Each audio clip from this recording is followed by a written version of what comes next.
Olivia Reed loved the night sky. Every evening she sat alone in the small observatory on the edge of Millfield. Her job was to watch the stars and look for anything unusual. The other scientists at the observatory often laughed at her. They said she was wasting her time looking for aliens. But Olivia never stopped believing. Tonight was like any other night. Olivia checked her equipment and adjusted her telescope. Everyone else had gone home hours ago. The only sound was the soft hum of her computers and the occasional hoot of an owl outside. Olivia sipped her coffee and stared at her screen. Suddenly she noticed something strange. A small dot was moving across her screen. At first she thought it was just a satellite or maybe a plane. But then she checked the speed. Whatever this thing was, it was moving way too fast. "That's impossible," she whispered to herself. She ran some quick calculations. The object was heading straight toward Earth and it was slowing down. That meant it wasn't a meteor or space junk. Something was controlling it. Olivia's heart raced. She should call her boss. She should call the government. But she knew what would happen if she did. They would take over. They would push her aside. This was her discovery and she wasn't ready to share it yet. She watched as the object entered Earth's atmosphere. It didn't burn up like a meteor would. Instead, it continued to slow down, making a gentle path toward the ground. According to her calculations, it would land in the forest about 10 miles from the observatory. Olivia grabbed her jacket and car keys. She ran to her old blue truck and started the engine. Her hands shook as she drove down the dark country roads. What was she doing? This was crazy. What if it was dangerous? But she couldn't stop herself. She had to know. She parked at the edge of the forest and grabbed her flashlight. The trees were thick and the path was rough. Olivia stumbled several times as she made her way deeper into the woods. Then she saw it, a soft blue glow coming from a clearing ahead. Olivia slowed down. Her heart was pounding so hard she could hear it in her ears. She crept forward until she reached the edge of the clearing. What she saw made her gasp. In the center of the clearing sat a ship unlike anything she had ever seen. It was about the size of a small house shaped like a teardrop. Its surface looked like crystal, reflecting the moonlight in ways that made it shimmer with colors. There were no visible engines or windows. It simply rested on the forest floor, glowing softly. As Olivia watched, a section of the ship's surface began to change. It rippled like water, then opened to form a doorway. A soft ramp of light extended from the opening to the ground. Olivia ducked behind a tree. She should run.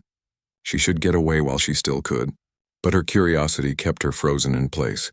A figure appeared in the doorway. At first, Olivia couldn't make out any details.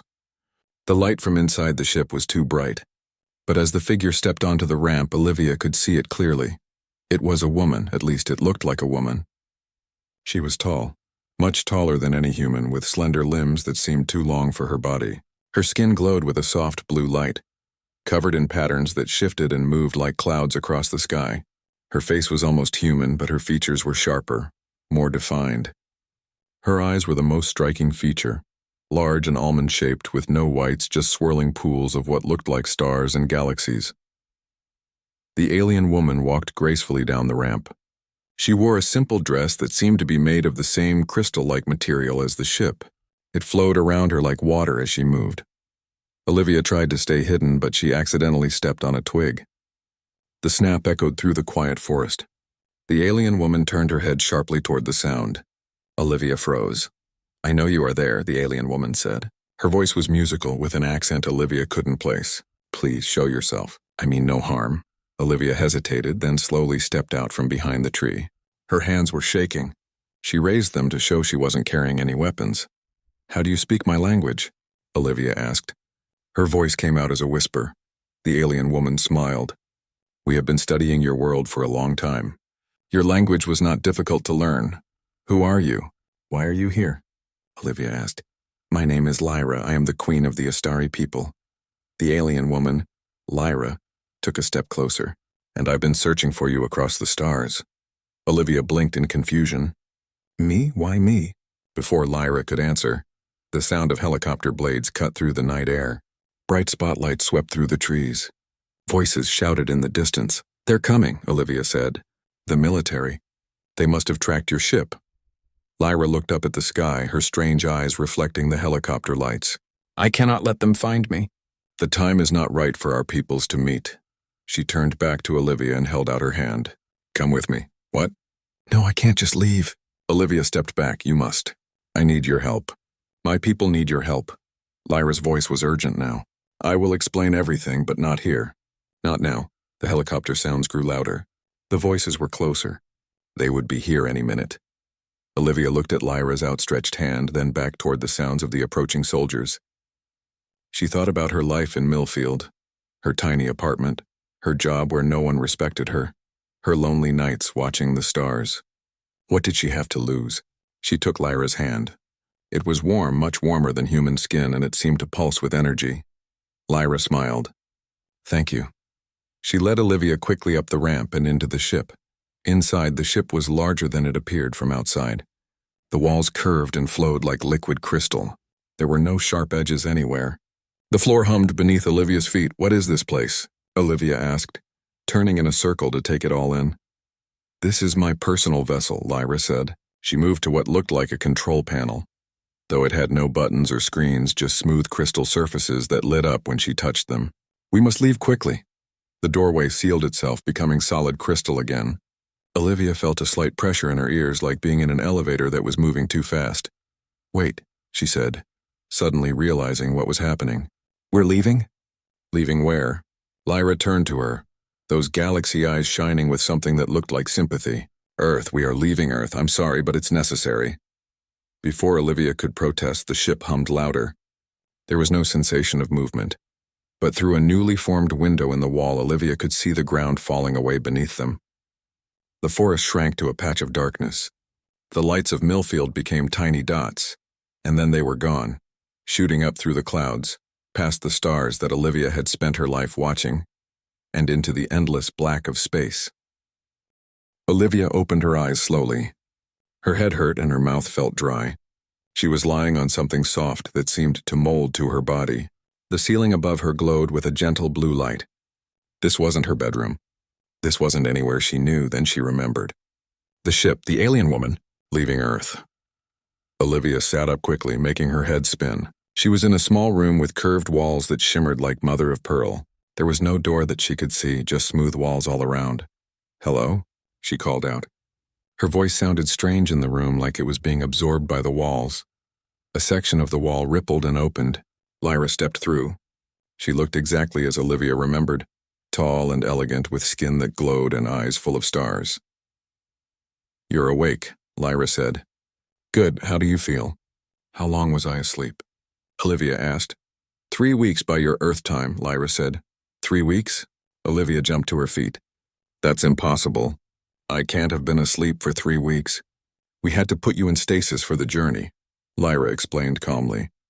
Human bodies are not made to travel through quantum space. It would have killed you. Olivia sank back down onto the bed.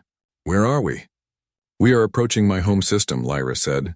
She waved her hand and a section of the wall became transparent, showing a view of space outside. A large star burned in the distance, surrounded by several planets.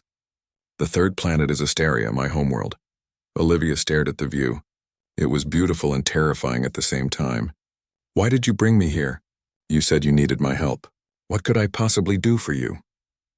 Lyra sat down beside Olivia. Up close, Olivia could see that the patterns on her skin were actually tiny symbols that moved and changed constantly. My people are dying, Lyra said simply. We are becoming extinct. I don't understand, Olivia said. How? For thousands of years, the Astari have been powerful. We built an empire across 7 star systems. We mastered technology your people can only dream of. But about 500 years ago, something began to change. Lyra's voice grew sad. Our children became fewer and fewer. Many of those who were born did not survive to adulthood. Now almost no children are born at all. A genetic disease? Olivia asked. Lyra nodded. Our scientists believe it is a form of genetic degradation. Something in our DNA is breaking down. We have tried everything to fix it, but nothing works. But what does this have to do with me? Olivia asked. 3 years ago, one of our research ships discovered Earth. We began to study humans secretly. We found that human DNA contains something unique, a genetic sequence that might save our species. Lyra looked directly at Olivia. And you, Olivia Reed, have the most compatible genetic structure we have ever found. Olivia stood up again and walked to the window. She looked out at the approaching planets. So you kidnapped me? Why not just ask for help? Why not contact our governments? Would your people have welcomed us? Lyra asked. Your history shows that humans fear what they don't understand. Your governments would have seen us as a threat. They would have locked us away and studied us like animals. She sighed. We couldn't take that risk. We needed you specifically. Before Olivia could respond, the ship hummed loudly.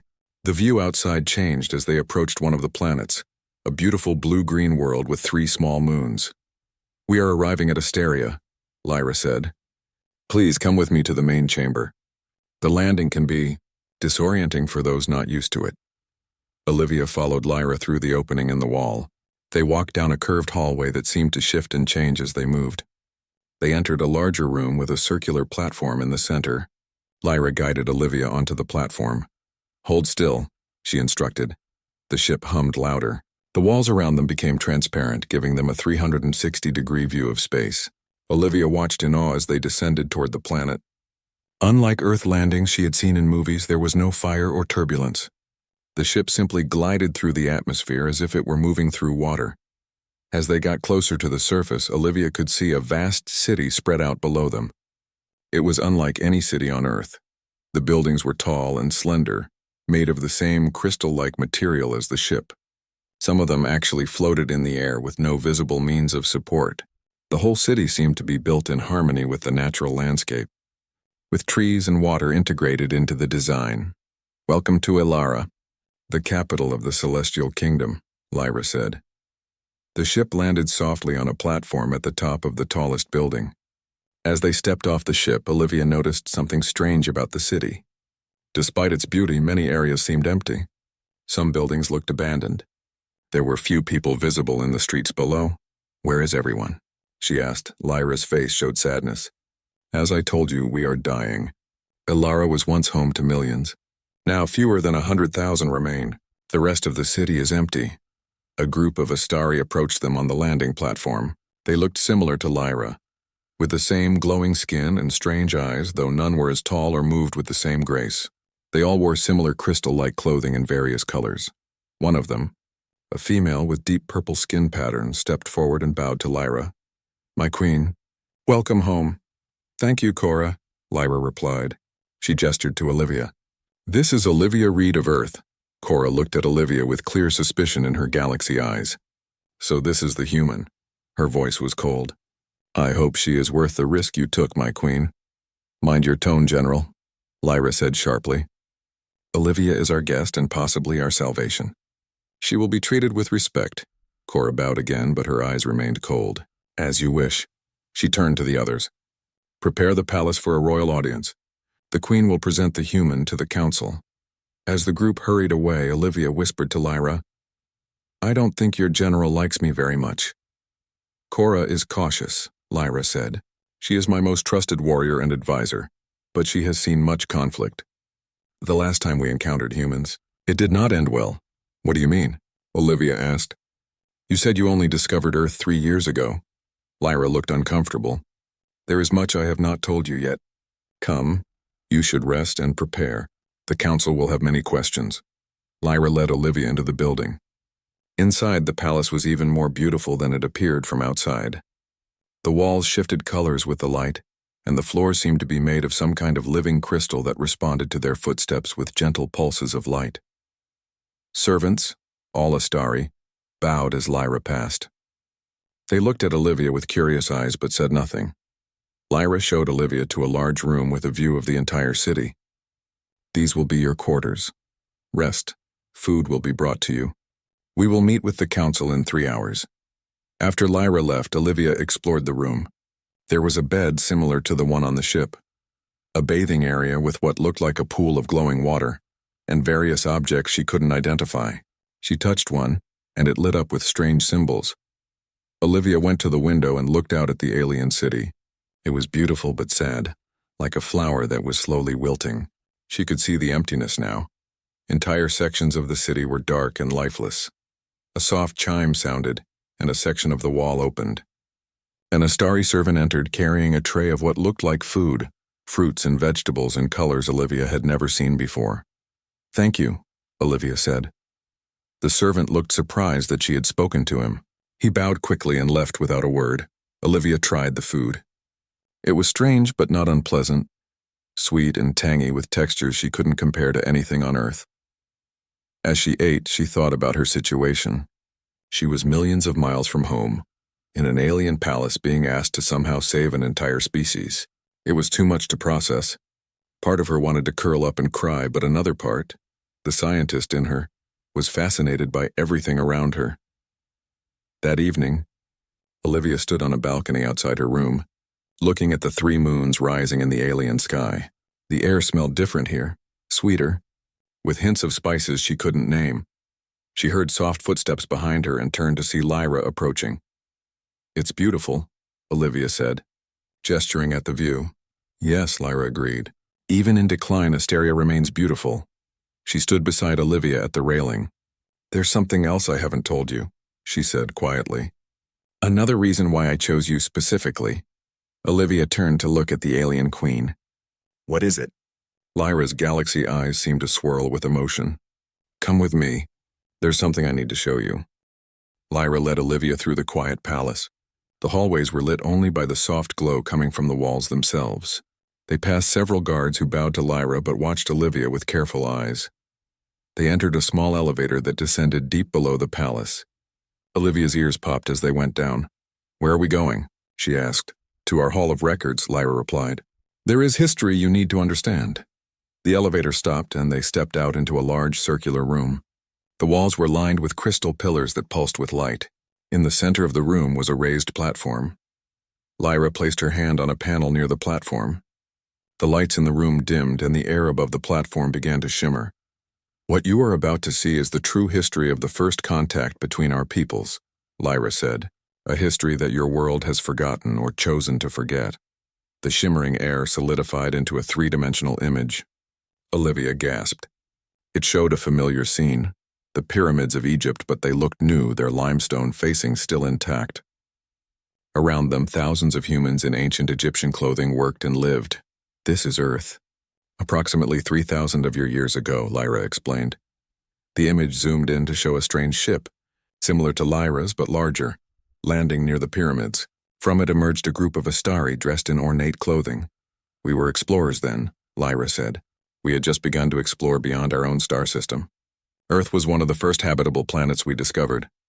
The hologram showed the Egyptians falling to their knees before the Astari.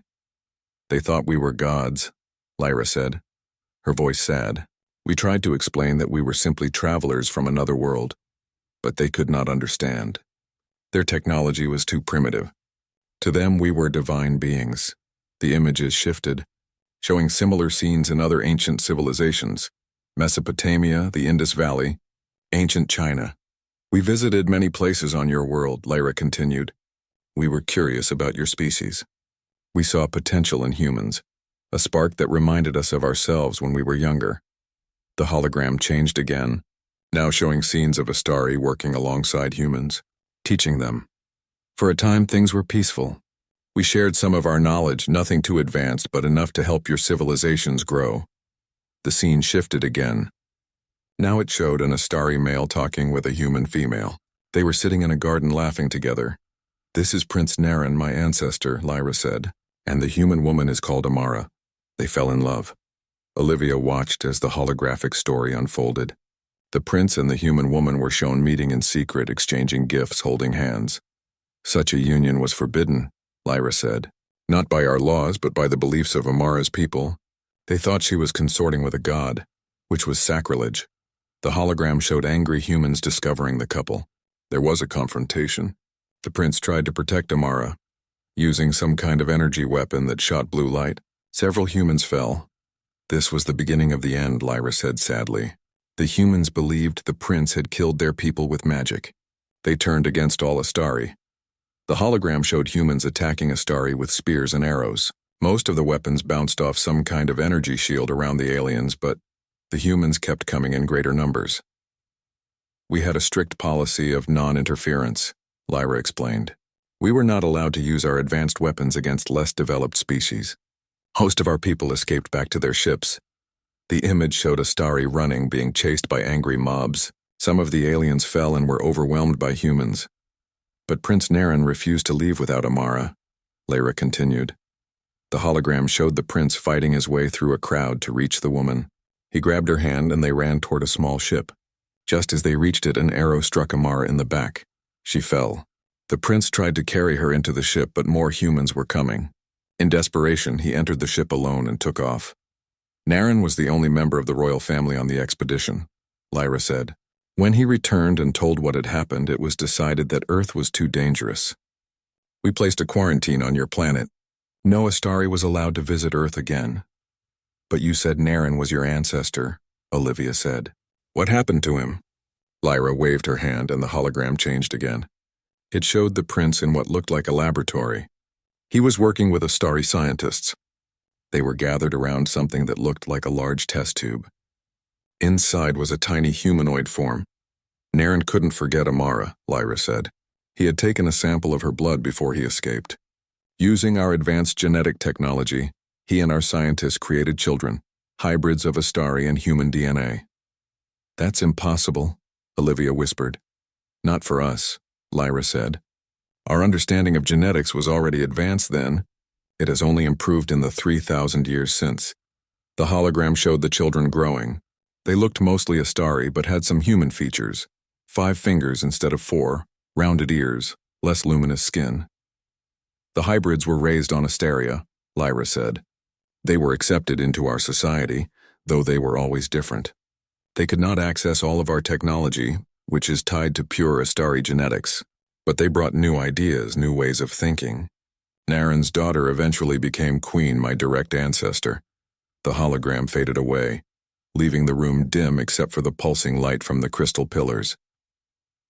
I don't understand, Olivia said. What does this have to do with me? Lyra touched another panel. A new hologram appeared, a complex diagram of what looked like DNA strands. This is standard Astari DNA, Lyra said, pointing to one strand. And this, she pointed to another, is standard human DNA. She pointed to a third strand. And this is your DNA, Olivia. Olivia stared at the diagram. Even with her limited knowledge of genetics, she could see that her DNA strand had elements that match both the human and Astari samples. How is this possible? She asked. Some of the hybrids eventually asked to return to Earth, Lyra explained. They were curious about their human heritage. We allowed a small group to go approximately 2,000 years ago. They were instructed to hide their Astari features and live as humans. Over time, they interbred with the human population. Their descendants became more and more human with each generation. Lyra touched Olivia's arm gently. Your genetic structure contains markers that match those ancient hybrids. You are a descendant of both our peoples, Olivia. Olivia felt dizzy. This was too much to process. You're saying I'm part alien? That's crazy. The Astari genes in your DNA are extremely diluted after so many generations, Lyra said. But they are there. That's why you were compatible with our genetic scanning. That's why you were chosen. Before Olivia could respond, a loud alarm echoed through the room. Red lights flashed along the walls. Lyra's face showed fear for the first time. No, she whispered. They've found us. They're here. Who's here? Olivia asked, alarmed by Lyra's reaction. The Voidborn, Lyra said. She grabbed Olivia's hand. We must go, now. They ran back to the elevator, but it wasn't working. Lyra led Olivia to a hidden staircase instead. As they climbed, the whole building shook. It felt like an earthquake. What's happening? Olivia shouted over the noise of the alarms. We're under attack, Lyra said. The Voidborn are a rival alien faction. They've been at war with us for centuries. They must have learned about our plan to restore our fertility. They reached a higher level of the palace. Through the windows, Olivia could see chaos outside. Strange black ships filled the sky, firing red beams of energy at the city. Buildings crumbled. People ran through the streets in panic. General Cora appeared, running toward them with a group of Astari soldiers. Her uniform was torn and there was a cut on her face that leaked silvery blood. My queen, she said, bowing quickly. The palace defenses are failing. We must get you to safety. How did they find us so quickly? Lyra asked. We believe there is a traitor in the council, Cora said grimly. Someone who opposes your plan to use human DNA. Another explosion rocked the palace. Part of the ceiling collapsed nearby. We have a scout ship ready on the eastern platform, Cora said. We must hurry. They ran through the crumbling palace. Twice they had to change direction when their path was blocked by debris. Olivia was surprised by how easily she kept up with the Astari. She felt stronger and faster than normal despite the stress and fear. As they passed a fallen column, a group of strange creatures appeared ahead of them. They were humanoid but completely black, as if made of living shadow.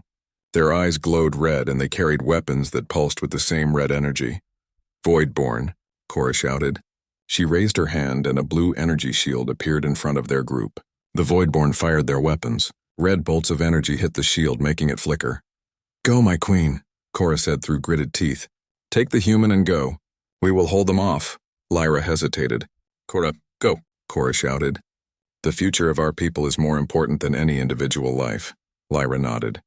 She grabbed Olivia's hand again and pulled her down a side corridor. Behind them, Olivia heard the sounds of battle. Energy weapons firing, shouts of pain. As they ran, Olivia felt a strange sensation. She could somehow sense danger before it appeared. When a section of wall exploded ahead of them, she pulled Lyra out of the way just in time. How did you know? Lyra asked, staring at her in surprise. The ship hit the moon's surface hard. Olivia was thrown forward against her restraints. Her head hit something and for a moment everything went black. When she opened her eyes again, the ship was dark. Emergency lights cast a dull red glow over everything. She could hear a hissing sound like air escaping. Her chest hurt when she breathed. Lyra? She called out. Her voice sounded strange in her own ears. There was no answer. Olivia unclipped her restraints and stood up shakily. She nearly fell as her body felt unusually light. The moon's gravity was much weaker than Earth's. She found Lyra slumped over the controls. A cut on her forehead leaked silvery blood. Olivia gently shook her. Lyra, wake up. The alien queen's eyes fluttered open. The galaxies in them seemed dimmer than before. Olivia, she whispered. Are you hurt? I'm okay, Olivia said. But the ship is damaged. We're losing air. Lyra nodded weakly. There's a hidden base. Beneath the surface. We need to reach it before the Voidborn find us. She tried to stand but stumbled. Olivia caught her. You're injured, Olivia said. It's not the crash, Lyra said. It's the genetic procedure. It's taking a toll on my body. A loud bang came from outside the ship. Something was trying to get in. They've found us, Lyra said. Help me to the emergency hatch. Olivia supported Lyra as they made their way to the back of the ship. Lyra placed her hand on a panel and a section of the floor slid open, revealing a narrow tunnel. This leads to the base, Lyra explained. It was built centuries ago as an emergency outpost. Almost everyone has forgotten it exists. They climbed down into the tunnel. It was dark, but Lyra's skin gave off enough light for them to see. The tunnel sloped downward, deep into the moon. After what felt like hours of walking, they reached a large metal door. Lyra placed her hand on a scanner and the door slid open. Beyond was a large room filled with old equipment. Everything was covered in dust. The air was stale but breathable. We should be safe here for now, Lyra said. The base is shielded. The Voidborn scanners won't detect us. A voice came from the shadows. Unless they followed you here. Olivia spun around. General Cora stepped out of the darkness holding a weapon. Her uniform was torn and burned in several places. More silvery blood stained her side. Cora, Lyra exclaimed. You're alive? Barely, the general said. I managed to escape in a life pod after the palace fell. I programmed it to come to the old outpost. I knew you might head here. She lowered her weapon. I was not sure it was you at first. The Voidborn can mimic voices. Is anyone else alive? Lyra asked. Cora's face darkened. A few. Most of the council was killed in the first attack. The city is overrun. The Voidborn are hunting down our people one by one. Lyra stumbled again. Olivia and Cora helped her to a dusty couch against one wall. The queen was pale, her skin's glow fading. She needs help, Olivia said to Cora. Something about a genetic procedure. Cora looked at Olivia with new interest. So it's true. She went through with it. She turned to Lyra. My queen, was it successful? Lyra nodded weakly. The merger worked. Her DNA is compatible with ours, but the process is harder on my body than I expected. Over the next few days, more survivors found their way to the hidden base. In total, there were 12 Astari, including Lyra and Cora. They set up the old equipment and created a makeshift home in the abandoned outpost. Olivia helped as much as she could, but she was distracted by strange changes in her own body. Her senses seemed sharper. She could hear conversations from across the room. She could see in near darkness. Sometimes she felt like she could sense what others were feeling. One night she woke from a vivid dream. In it, she had seen the Voidborn discovering their hidden tunnel. She jumped out of bed and ran to find Cora. "They're coming," she said. The Voidborn found the tunnel. Cora looked at her skeptically. "How do you know this?" "I saw it in a dream," Olivia said. She knew how crazy it sounded, but she was certain. "Please, you have to believe me." To her surprise, Cora didn't laugh. Instead, she studied Olivia carefully.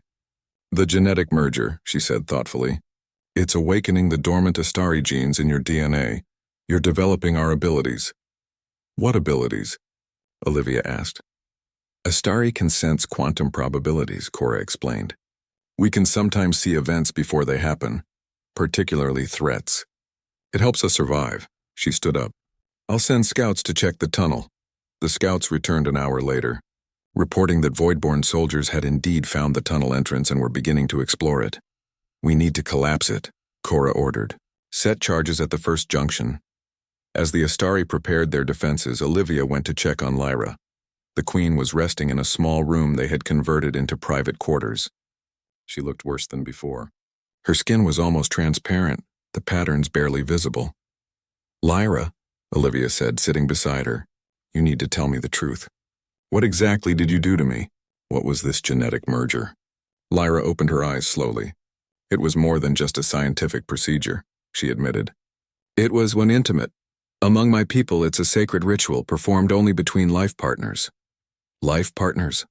Olivia repeated. "You mean like marriage?" "Something similar," Lyra said. "More binding. Among my people, we are now considered joined souls." Olivia didn't know how to respond to that. Before she could think of what to say, an explosion rocked the base. Dust fell from the ceiling. "They're here," Lyra said. "The charges didn't stop them."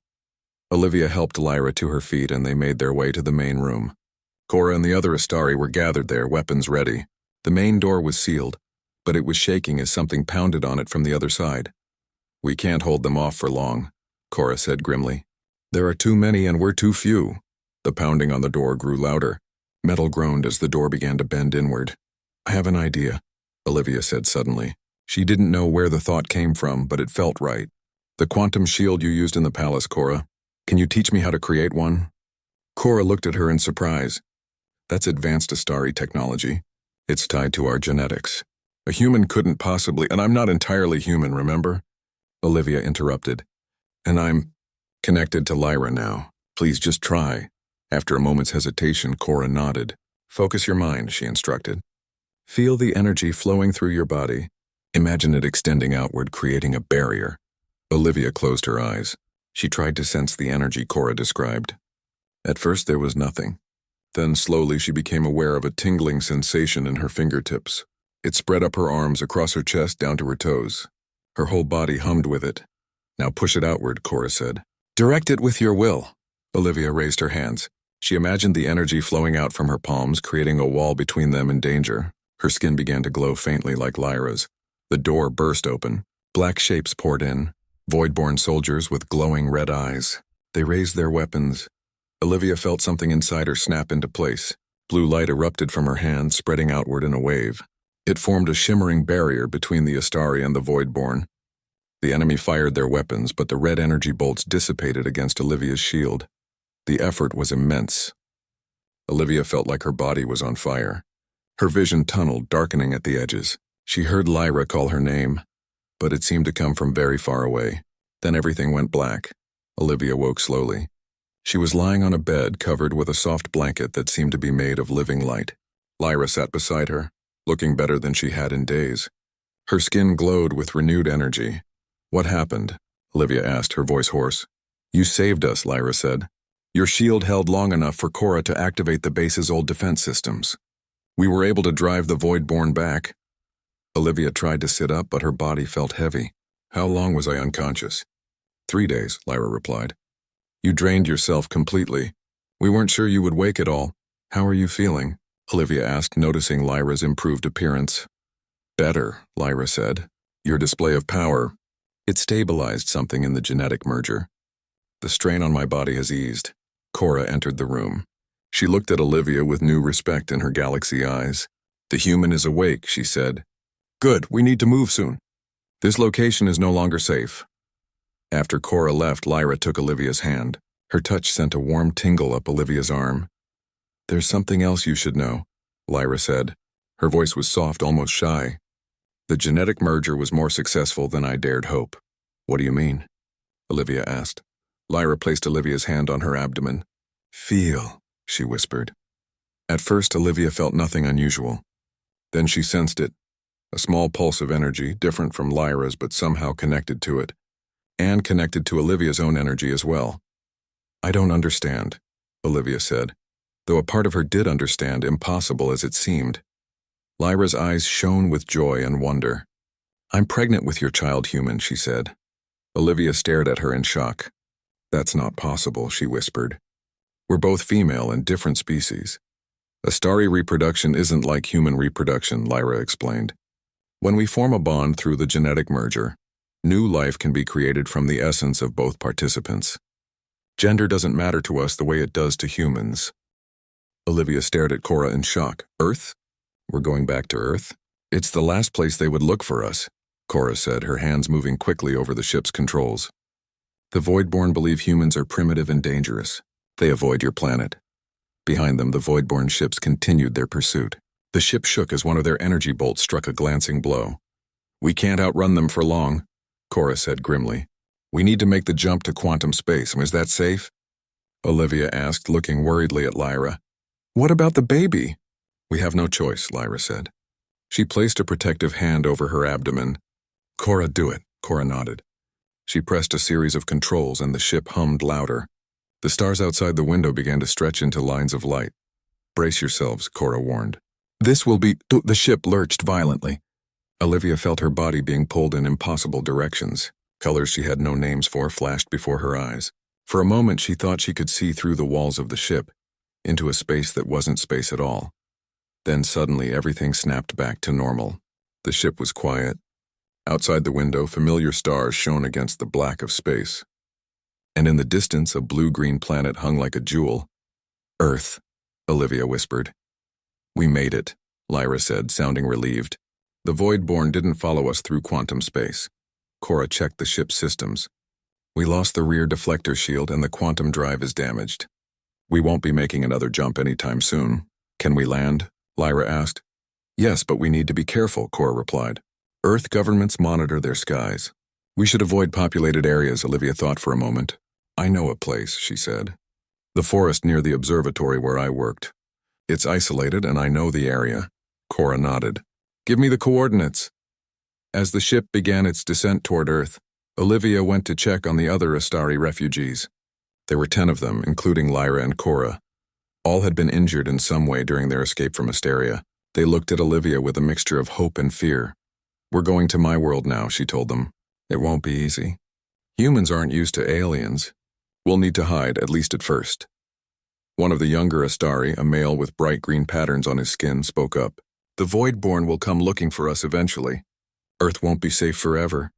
No place is safe forever, Olivia replied. But we'll have time to plan our next move. She returned to the cockpit where Cora was guiding the ship through Earth's atmosphere. Lyra sat nearby, looking out the window with wonder. Your world is beautiful, Lyra said as clouds parted to reveal forests and mountains below. I wish I could have seen it under better circumstances. Me too, Olivia said. She felt a strange mix of emotions. Just weeks ago, she had been a lonely astronomer, searching the stars for signs of alien life. Now she was returning to Earth with actual aliens, one of whom was carrying her child. It was like a dream, or maybe a nightmare given the danger they were in. Cora landed the ship in a small clearing in the forest, about 5 miles from the observatory.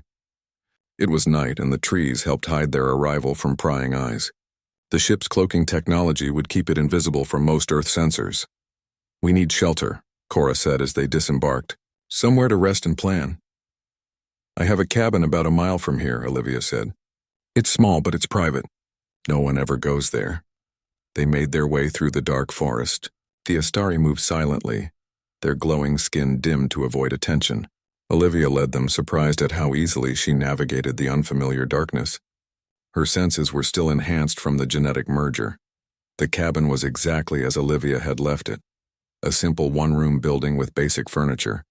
It was too small for all of them, but it would serve as a temporary base. "We'll need supplies," Olivia said, looking around the dusty space. "Food, water, medicine? I can help with that," one of the Astari said. She introduced herself as Mira, a healer. "Our bodies can process Earth food, though it's not ideal, and I brought some medical supplies from the base." Over the next few days, they settled into a routine. Olivia would go into town for supplies, while the Astari stayed hidden in the cabin and the surrounding forest. They set up communication equipment from the ship, monitoring Earth broadcasts to learn more about the current situation. Lyra's pregnancy progressed faster than a human one would. Within 2 weeks, her abdomen was visibly swollen. Mira explained that Astari pregnancies typically lasted only 3 Earth months. "The child grows quickly," she told Olivia, "and it's healthy.